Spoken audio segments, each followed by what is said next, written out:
Hey, this is Don from Padlock Technologies again, back with another video. This time it's going to be a whiteboard theory video on a protocol called GLBP. Now, if you were looking at my last post that I just put up, I was talking about, hey, nobody really talks about this first hop redundancy protocol anymore.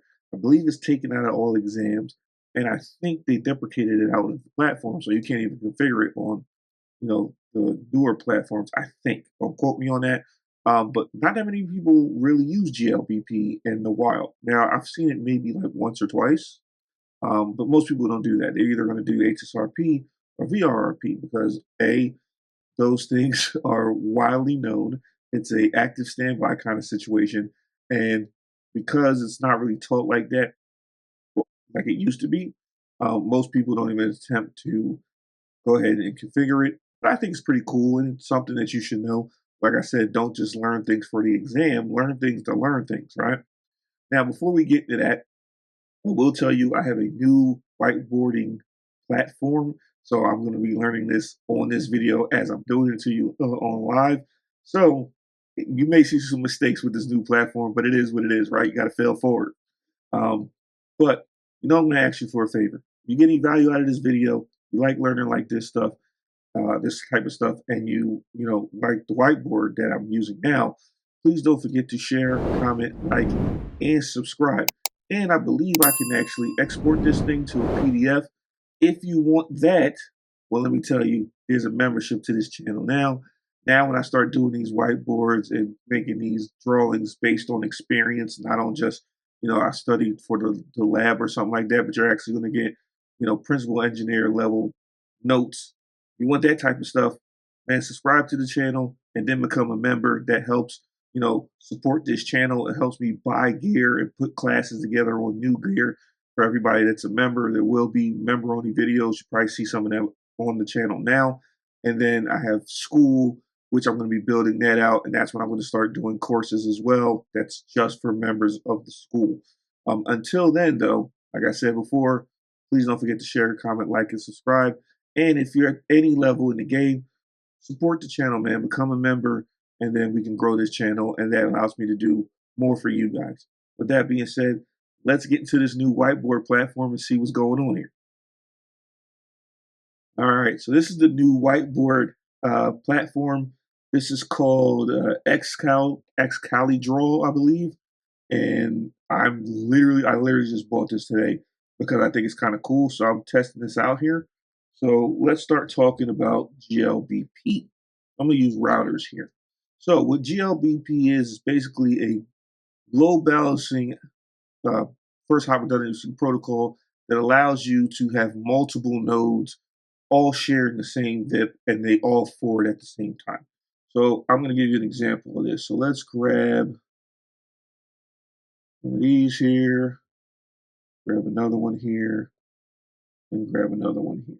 So I'm going to grab these three for now, right? Move that over. And now let's add some switching to this. I think this is pretty cool for a platform. All right. So we got some switching there. And then I'll add I'll add a firewall just to make this as simple as possible. We'll do a firewall here. Let's grab this. We'll say that's the firewall. So from a line perspective, let's draw some lines here. Firewall there. Now, what you have in GLBP is you have a concept called an active virtual gateway, and then you have another concept called an active virtual forwarder. Okay. Now the gateway, pretty much like all your other first hop redundancy protocols, something's going to have a higher priority, and that's going to actually exchange or it's going to kick the sessions to the other forwarders.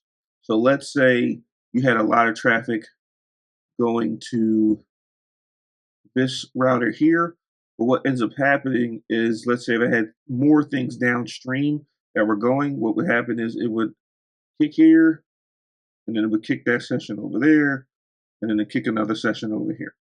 So all three of these routers are pretty much acting as the default gateway.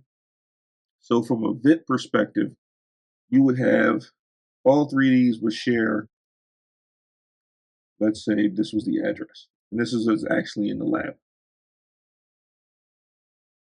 So all of these would be able to answer for that IP address. Now, the L2 to L3 or L3 to L2 mapping basically downstream would change based on whoever answered, right? So let's say from a MAC address standpoint, this ended in, let's say 01, this was 02, and this was 03. So for right now, let's say firewall would go out to the outside world, it would go to router 1, and it would say my L3 to L2 mapping ends in .1 for the MAC address, right? So my ARP table would have the .1 as the address.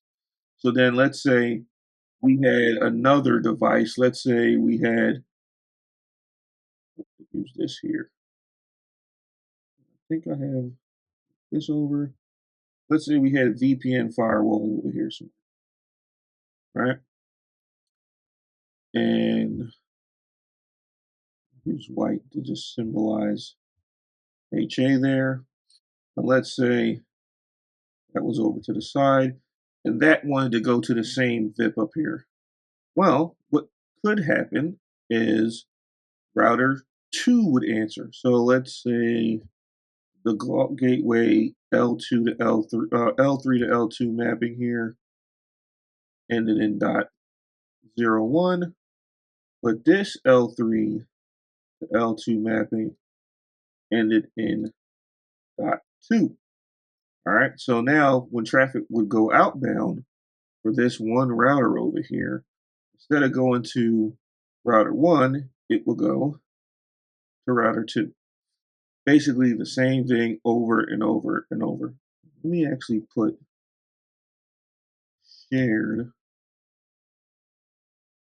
across all the nodes, okay? Now you're probably thinking, what about asymmetrical routing? Well, this is probably why a lot of people don't do this, because they're scared about asymmetrical routing. If you look at these three routers up at the top, you would probably run in BGP up to your ISP, and then you're not going to do anything from a community value, normally what you do when you want to do active standby from a BGP perspective, or you would probably have three different ISPs at this point, right? And then you're just advertising it out, because ultimately what you're worried about inbound is it getting to either this firewall here, for like say this is your internet firewall, or this firewall pair here that'll act as a VPN firewall, right? So the return traffic, really all you care about is it getting to either this interface or this interface when it comes back. You don't necessarily care what ISP it comes back on, unless you actually do. At that point, then you're doing some type of route manipulation here at the top to make sure the outbound and inbound traffic comes back on the same router. If you don't care about any of that because you're load balancing amongst all the nodes, and I have three in here, you technically have a whole bunch in here. You have 6 or 8, but then you have maybe 6 or 8 different ISPs at that point, right? You really probably wouldn't do this with the same ISP. Plus, from a redundancy standpoint, you kind of don't want to use the same ISP, but it is what it is. Certain designs will have you do that. Now, your next question is going to be, what is the purpose of what is the AVG and AVF for? Okay, like I said before, from a priority perspective, right? Who's the master in this group? That is going to be your AVG, right? That determines who's pretty much the master in the group, right? The control node, if you want to say that. That doesn't even look like I wrote the word master there. Let's erase that.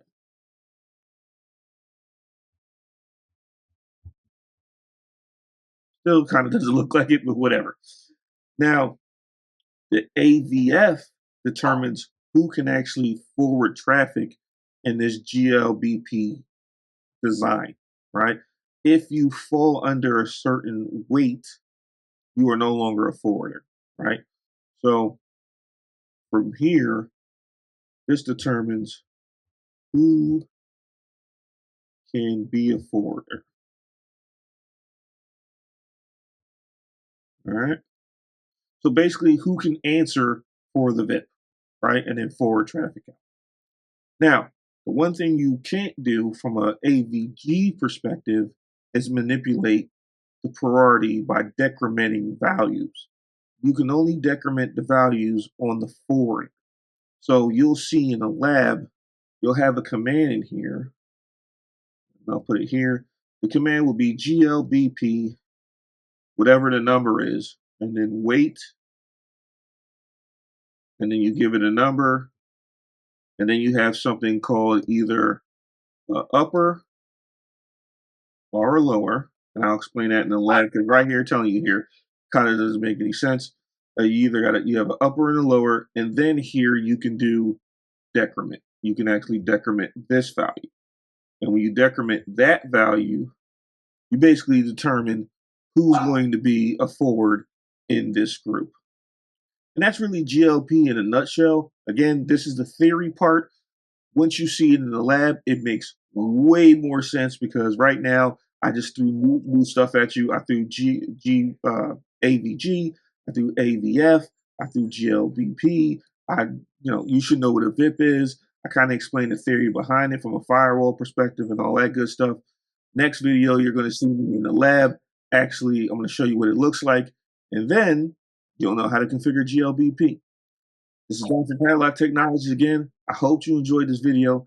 Like I said before, if you haven't done it already, please don't forget to share, comment, like, and subscribe to the channel. And help me out, support the channel by becoming a member. Again, I'll be doing some membership only videos and stuff like that. We'll also have a school and everything and be, putting out more in-depth content for my members. But I put out plenty of free stuff as well. So if you don't want to join as a member, just subscribe to the channel and tell a friend to tell a friend. This is Don for Padlock Technologies again. Thank you and have a nice day.